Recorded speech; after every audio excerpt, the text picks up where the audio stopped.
Oh, hi! Mahilig ka rin ba sa kape kagaya ko? Mahilig ka rin ba sa kape pero health conscious ka?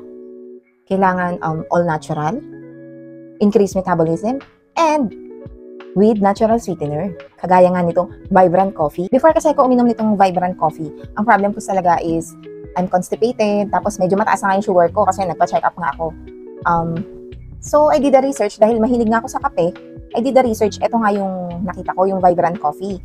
Tamang-tama kasi meron siyang psyllium fiber husk, may barley, at saka may stevia.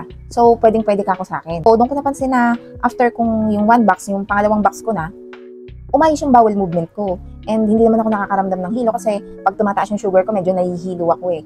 So, okay siya sa akin. Ano-ano nga ba ang ingredients ng Vibrant Coffee? Siyempre, unang-una yung coffee. It improves energy level and with antioxidant, with Garcinia cambogia, which supports digestive and metabolic health. Collagen din siya na nakaka-reduce ng effect ng pagtanda, nakaka-reduce ng wrinkles, at na-improve yung skin elasticity.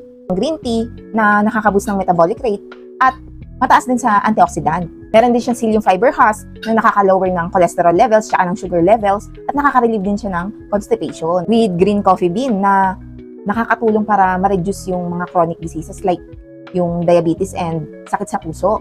Tandahan dito, meron din itong barley na rich in vitamins, minerals, and other beneficial plant compounds.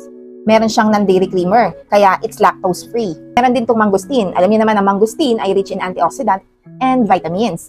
Tapos, it regulates blood pressure and mainam siya sa puso. Gandahan pa dito, meron siyang stevia.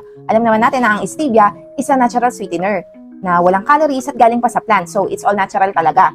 Tapos, it lowers blood pressure and lowers sugar levels and fights diabetes.